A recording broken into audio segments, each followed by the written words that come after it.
Bienvenue dans ce numéro 118 de Star Nation News. La semaine dernière, je vous ai partagé la première partie de mon entretien, ma première interview, avec Jayzia, qui est ambassadrice commerciale du ministère du Commerce Vela Kiilitoqurt.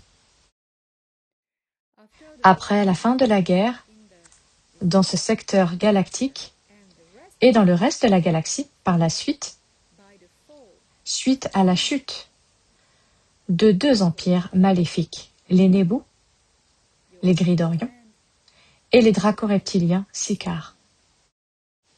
Les Kiilitoqurt ont revu leurs alliances et s'efforcent de le faire. Mais pour le moment, personne ne veut traiter avec eux car les Kiilitoqurt ont un problème. Ils font le commerce de bétail vivant.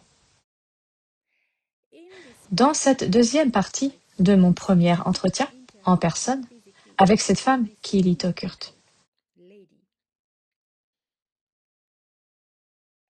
je vous invite à travers d'autres réponses, à découvrir ce qui pourrait être encore plus choquante. Je tiens donc à vous prévenir. Attention aux sujets sensibles, car on ne peut construire un avenir sur la base du déni. Nous devons savoir ce qui s'est réellement passé. Oui, il y a eu des enlèvements. Oui, les grilles, les Kiilitoqurt, l'Empire Sicar et d'autres espèces invasives ont envahi la Terre, enlevant des humains, soit pour un programme d'hybridation, soit pour le commerce d'animaux vivants. Sans plus attendre, je vous invite à la deuxième partie de mon premier entretien avec Jayzia, où vous découvrirez également les détails de la métamorphose.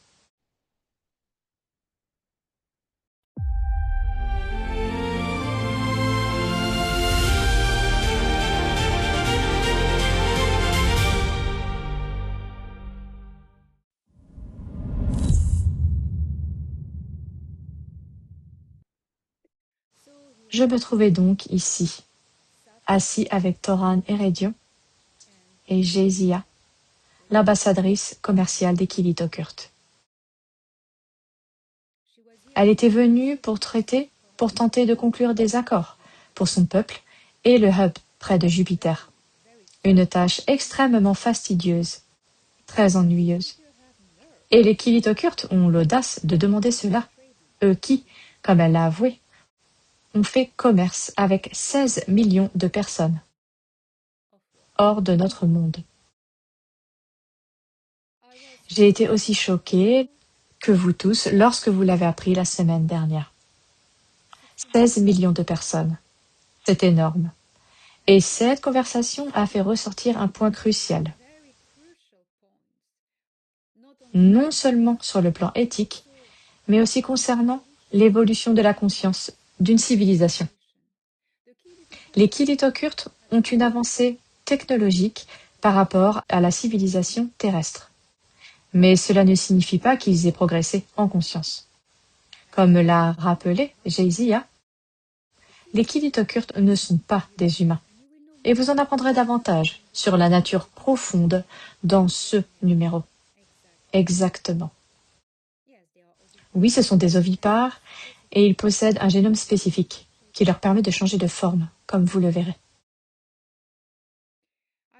Je n'avais jamais vu de métamorphose de mes propres yeux. Je dois dire, que c'est vraiment impressionnant. Nous sommes maintenant assis à une table dans un salon du quartier général du haut commandement de la station de combat où Toran travaille, en orbite autour de la Terre. Il était là pour assurer la sécurité, gérer la situation et officiellement faire la liaison entre elle et la Fédération dans le système stellaire. C'est l'une des missions de Toran, la liaison extérieure pour la station de combat. Je l'ai donc remercié pour son honnêteté. Et je lui ai dit qu'il était temps, selon moi, que la vérité éclate au grand jour. Aussi difficile que cela puisse être, on ne peut guérir d'un passé qu'on refuse d'affronter. Elle acquiesça d'un léger signe de tête comme ceci, et m'invita à poursuivre mes questions. Je lui dis alors, j'aimerais vous interroger plus précisément sur votre peuple. Vous dites ne pas être humain, bien que vous présentiez une certaine parenté avec le génome humain, une apparence humanoïde. Elle répondit, très froidement, nous sommes des reptiliens. Et je dis, je dois l'avouer, je ne l'aurais pas deviné en premier. Et elle répondit, c'est ainsi que nous pouvons nous métamorphoser. Ah, Oui, j'ai entendu dire, oui, les Kilitokurt ont des pouvoirs de métamorphose extraordinaires. On dit que vos pupilles restent toujours noires, n'est-ce pas? Et là, mieux que des mots. Elle ne répondit pas verbalement, mais m'offrit un sourire bienveillant. Et soudainement, juste sous mes yeux, Jayzia, cette grande femme blanche, se transforma en une humaine nordique blonde, dont les traits, le teint et les proportions étaient si convaincants que, si je n'avais pas été témoin de la transformation par moi-même, je n'aurais jamais douté de son identité. J'aurais cru qu'elle était une extraterrestre nordique. Donc cela en disait long sur la véritable nature de tous les extraterrestres nordiques avec lesquels nous interagissons. Sont-ils vraiment ce qu'ils prétendent être? Mais ce n'était pas fini. Elle a fait ça si vite. La transformation ne s'est pas arrêtée là. Cela s'est effacé de façon fluide. Son visage s'adoucit et s'allongea, prenant les traits d'une autre espèce humanoïde qui m'était inconnue. Sa structure osseuse semblait sculptée dans une argile vivante, d'une fluidité parfaite. C'était incroyable. Une argile qui se sculptait d'elle-même. Muscles, peau et cheveux se mouvaient en parfaite synchronicité, chaque nouvelle forme émergeant avec fluidité de la précédente, sans le moindre signe d'inconfort. Elle restait immobile. Et finalement, après cette étrange métamorphose, sa peau d'un blanc porcelaine s'assombrit peu à peu et se couvrit d'écailles de reptiles au motif complexe, scintillant, semblable à celle d'un caméléon s'adaptant à son environnement. Les contours de son visage devinrent plus anguleux, même ses os se modifièrent. Ses mâchoires se renforcèrent et de subtiles crêtes crâniennes apparurent sous la surface lisse de sa peau, se développant sous celle-ci. La métamorphose était, je dois le dire, fascinante. Non pas effrayante, mais captivante. Ni abrupte, ni grotesque, mais élégante, presque artistique. C'était presque artistique. Comme si j'assistais à une réécriture de la biologie en temps réel, elle-même. Et pourtant, à travers chaque transformation, cependant, un élément restait absolument constant. Ses yeux. Ils conservaient la même couleur obsidienne, du début à la fin, la même apparence, inchangée malgré toutes les autres transformations de son corps. Je compris soudain pourquoi tant de récits décrivent leurs yeux comme le seul moyen fiable de reconnaître un Kilitokurt déguisé. La démonstration entière dura à peine plus d'1 minute. 30 secondes. Peut-être 2 minutes, mais plutôt 1 minute. Entre 1 et 2 minutes, je dirais. Pas plus. D'une blonde nordique à une espèce étrange, puis à un reptile, et enfin de retour à elle. Tout cela a pris environ 1 minute. Incroyable. Un spectacle visuellement magnifique à observer. Mais je dois dire que je suis restée clouée sur mon siège. J'étais comme muette, incapable de parler. Je m'attendais à une explication et j'ai eu le droit, au lieu de cela, à une démonstration aussi époustouflante que troublante. Je dois reconnaître que c'était magnifique à voir. Je me dois de le dire. Je dois le dire en toute honnêteté. C'était magnifique. Effrayant. Vous savez ce qui m'a effrayé le plus? Ce n'est pas l'histoire des reptiliens. C'était l'extraterrestre nordique blonde. Bluffant. Bluffant.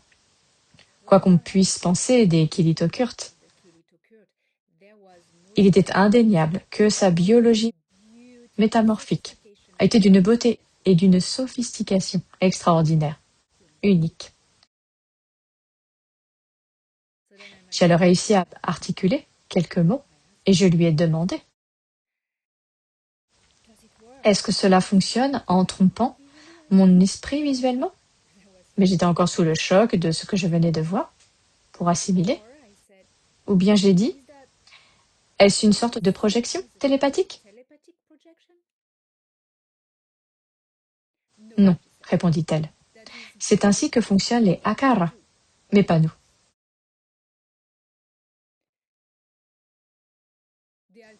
Ils modifient la perception de l'observateur plutôt que leur propre forme physique. La peau, les muscles, les os, les tissus conjonctifs, même la pigmentation et les cheveux sont réorganisés au niveau cellulaire. Rien n'est projeté, rien n'est dissimulé. Mon corps devient physiquement ce que vous voyez. Nous sommes des reptiliens. C'est une réorganisation physique et moléculaire. Ce que vous venez de voir est entièrement biologique. Waouh, m'exclamai-je. Alors, si quelqu'un vous touchait pendant votre métamorphose, dans cette forme, elle répondit, il ressentirait exactement la forme que j'ai prise. Et imaginez, médicalement parlant, cela correspondra à la même morphologie. Notre métamorphose est authentique. Waouh, me suis-je exclamé, c'est extraordinaire. Vous bougez, vous vous transformez. C'est un processus biologique, ce n'est pas une illusion. Et j'ai demandé, est-ce que cela fait mal? Elle a esquissé un sourire. Elle a répondu que, durant l'enfance, oui. Les premières transformations sont déstabilisantes, le temps que le corps apprenne à se réorganiser. À l'âge adulte, on s'y habitue. Notre seuil de tolérance à la douleur est bien inférieur à celle des humains, qui est très bas. Les Kilitokurt peuvent endurer davantage. C'est pourquoi j'ai dit, la douleur existe. Elle répondit, il y a une sensation. Les humains et les Kilitokurt perçoivent la douleur différemment. Votre espèce a une tolérance à la douleur physique relativement faible. La nôtre est considérablement plus élevée. Ce que vous considérez comme insupportable, nous le percevons comme un simple désagrément passager. Et puis j'ai surpris Toran en train de me jeter un coup d'œil. Je me suis tournée vers lui et Toran a dit: vous savez, la physiologie de chaque espèce détermine en grande partie son rapport à la douleur. Il a ajouté, il est difficile de comparer directement. Oui, ai-je acquiescé. J'ai reporté mon attention sur Jezia et lui ai demandé: Vous n'êtes donc pas apparenté à des gris ou au dos, c'est bien cela? Elle a répondu, c'est une idée fausse, très répandue chez les humains. Alors j'ai dit, vous ne partagez aucune ascendance avec les gris, les dos comme vous les appelez? Elle a dit, nous sommes uniques et distincts, de notre propre espèce, sans lien direct avec les dos. Nous sommes des humanoïdes reptiliens. Puis après une pause, elle reprit, cependant, il existe des similitudes au niveau génomique. Le patrimoine génétique reptilien, qui constitue le fondement de notre espèce, se retrouve également dans plusieurs lignées d'eau. Cela n'indique pas une ascendance directe. Cela reflète simplement la réutilisation d'anciens modèles biologiques qui existent depuis très longtemps dans cette région de la galaxie. J'ai donc répondu que la ressemblance est d'ordre génétique plutôt que généalogique. Précisément. Et votre société est restée, ai-je demandé, individualiste, n'est-ce pas? Une conscience individualisée? Et elle a dit, toujours. Donc ce ne sont pas une ruche. Et sans hésiter, poursuivit-elle. Nous sommes une conscience individualisée. Chaque Kilitokurt possède une identité autonome, une pensée indépendante et une volonté individuelle, tout comme les humains. Nous coopérons parce que cela sert notre civilisation, non parce que nous partageons une conscience collective. Et j'ai dit contrairement au dos, n'est-ce pas? Contrairement au dos, a-t-elle confirmé. La conscience collective nous est étrangère. Nous avons par le passé formé des alliances avec des civilisations pour des raisons d'intérêt communs, mais nous n'avons jamais intégré leur conscience collective. Une telle chose serait inacceptable pour mon peuple. Il y avait une pointe de fierté dans sa voix lorsqu'elle a dit cela. Cela m'a fait comprendre que les Kilitokurt pourraient aussi considérer les dos comme une espèce inférieure.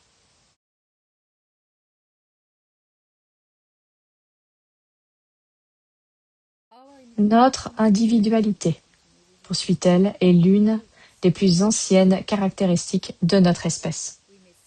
Nous pouvons servir nos foyers et notre civilisation avec une loyauté absolue, mais notre esprit nous appartient.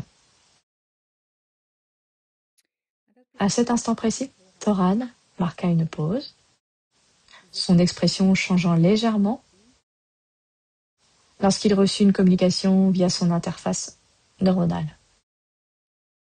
Il déclara « Je crains que nous devions interrompre notre discussion. Un représentant du département du commerce de la Fédération galactique des mondes vient d'accoster à la station. L'ambassadrice, Jezia, est arrivée pour votre réunion. » Jezia a dit « Ah oui », et elle a ajouté « J'avais presque oublié. » J'étais donc un peu déçue de devoir arrêter là. J'avais encore tellement de questions sur l'histoire des Kilitokurt, leurs relations, leur histoire, leurs relations avec l'humanité, leur technologie et leur vision de l'avenir maintenant que l'ancienne alliance s'était effondrée. Thoran remarqua ma réaction et sourit. Il dit pourquoi ne pas poursuivre cette discussion demain soir. Le biodôme de la station est calme à cette heure-là. Et l'atmosphère y est bien plus agréable que dans une salle de réunion diplomatique. Jezia me regarda un instant avant de répondre. Je serais ravie de poursuivre notre conversation. Et j'ajoutai, avec grand plaisir. Et j'ai dit, vous savez, il y a encore tant de choses que je souhaite comprendre sur votre peuple. Comme sur le vôtre, a-t-elle répondu. Les humains n'en finissent pas de nous surprendre. Elle se leva avec grâce de son siège. Chacun de ses mouvements était d'une fluidité remarquable, presque immatérielle.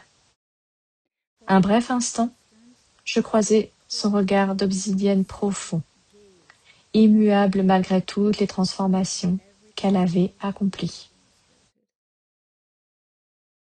Ses yeux semblaient anciens, des yeux témoins de siècles d'histoire, de conflits et de bouleversements.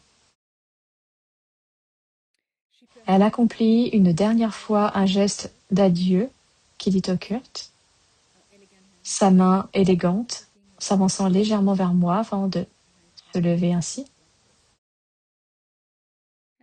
Elle a ajouté que cela avait été intellectuellement stimulant et qu'elle se réjouissait de l'échange de demain. Je suis revenue. Je lui répondis par un salut de la Fédération. C'est réciproque, ambassadrice. Sans un mot de plus, elle se retourna et se dirigea vers la sortie. Quelques instants plus tard, les portes s'ouvrirent silencieusement et elle disparut dans le couloir, accompagnée de 2 diplomates de la Fédération qui l'attendaient pour la conduire à son rendez-vous. Pendant plusieurs secondes, Toran et moi sommes restés silencieux. L'atmosphère était pesante. Finalement, il m'a regardé avec un sourire agaçant. Il a dit « Tu as très bien géré cette conversation. »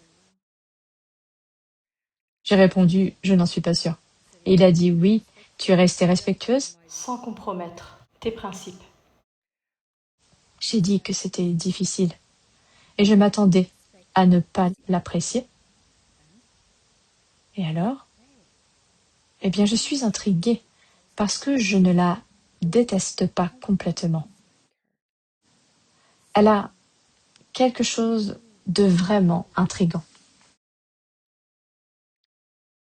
Oui, dit Toran. Et c'est souvent le plus difficile en diplomatie. J'ai regardé les portes closes par lesquelles elle était partie et j'ai dit « Elle représente une civilisation responsable d'atrocités. » Oui, a répondu Toran. Et pourtant, je demandais. Et pourtant, elle est aussi un individu, capable de raisonner, de réfléchir et de dialoguer. La paix n'a jamais commencé par des conversations entre amis. Elle commence lorsque d'anciens ennemis décident de s'asseoir à la même table.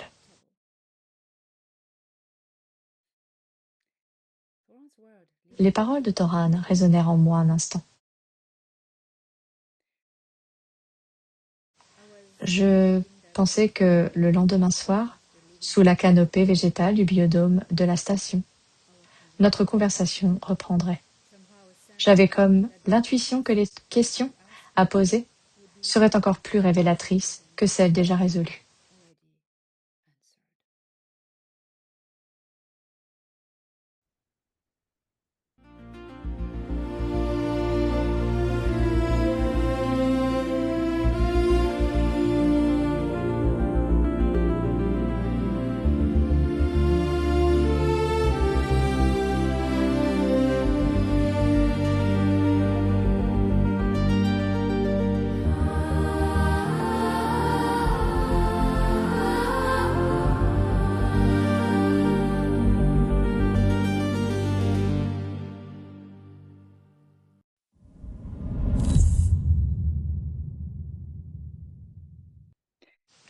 La courbe d'évolution de la conscience de tous les êtres est une spirale ascendante qui s'élève vers des fréquences ou des ondes plus élevées.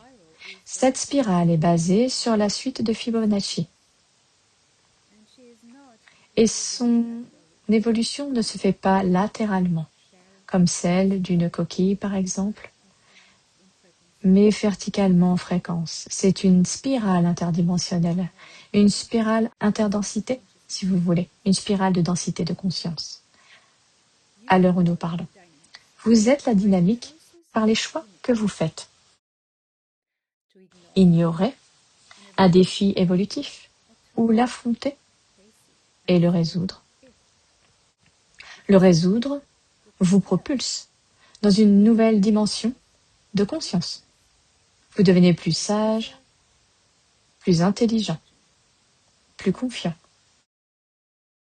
plus évolué. Mais si vous décidez de lutter contre cela, de défier en niant la situation et en refusant simplement de relever le défi, vous espérez un retour à la case départ et le défi se présentera à vous plus fort qu'à la première fois, il aura échoué. C'est le cas avec les personnes qui vous proposent de vous activer. Cela ne fonctionne pas.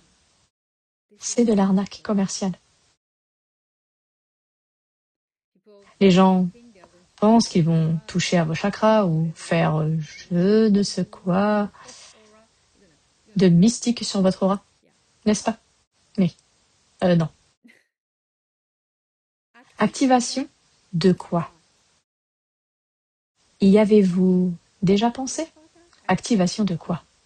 Je vais vous activer. Activer quoi en moi? Mon intelligence? Mon énergie? Ma mémoire? Mon je ne sais quoi?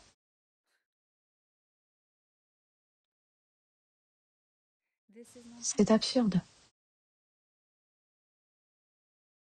Qu'est-ce que l'activation? L'activation n'existe pas, rien n'est dormant et ne s'active soudainement. L'évolution est un processus continu. Parfois, cela ralentit, cela recule un moment, mais ça continue. Et s'il y a des verrous, s'il y a des verrouillages, des déverrouillages, je veux dire que vous seul pouvez vous déverrouiller. Si vous ne le faites pas vous-même, si vous ne le faites pas, vous pouvez espérer une nouvelle opportunité. Résoudre rend plus intelligent. Encore une fois, si quelqu'un vous donne la réponse, vous resterez stupide. C'est un peu le principe de la directive première. La directive première, qu'est-ce que c'est? C'est la traduction d'une loi supérieure de l'évolution, une loi naturelle de l'univers, de la création. La directive première concerne le choix, le rétablissement du choix. Elle vous permet de faire les choix qui vous définissent pour votre propre évolution. Vous avez le contrôle. Vous l'avez toujours eu et vous l'aurez toujours.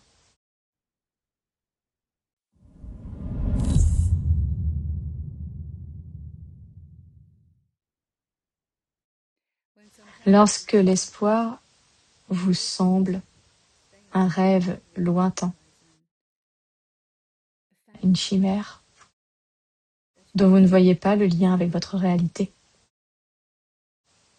il est important de chercher du soutien auprès de ceux qui partagent cet espoir et l'incarnent, et de leur demander de l'aide pour y parvenir.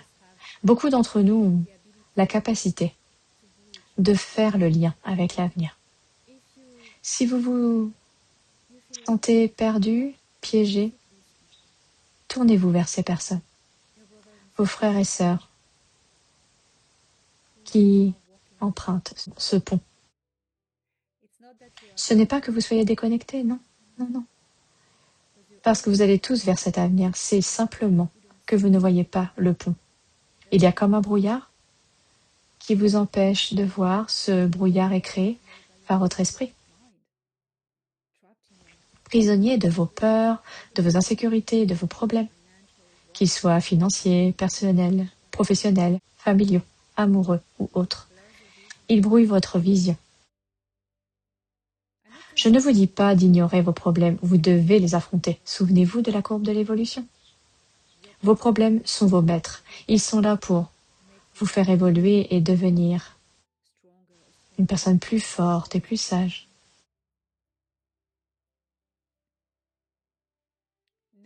N'évitez jamais l'évolution. Mais sachez une chose, vous avancez. Quel que soit votre choix, vous avancez. Car l'évolution est une tangente. C'est une tangente courbe vers la perfection qui n'est jamais atteinte. Pourquoi n'est-elle jamais atteinte? Parce que lorsque vous atteignez la perfection, la dynamique s'arrête, l'évolution s'arrête et la création s'arrête. C'est alors que vous savez que le Créateur est éternel, à travers vous. Le Créateur vit et évolue à travers vos choix. L'espoir, c'est savoir que vous avancez, que l'évolution de la civilisation avance, que l'univers entier et les autres univers parallèles bulles grandissent, s'étendent, car la conscience s'étend vers de nouveaux domaines de fréquence. Frères et sœurs, issus du Créateur, nous jouons tous à des jeux différents dans la vie des autres, car nous ne réalisons pas toujours que nous ne faisons qu'une seule et même entité, la source créatrice, ou la singularité de la source, comme certains l'appellent, Dieu, ou Imana. Les jeux auxquels nous jouons sont l'évolution orchestrée par nous, le Créateur.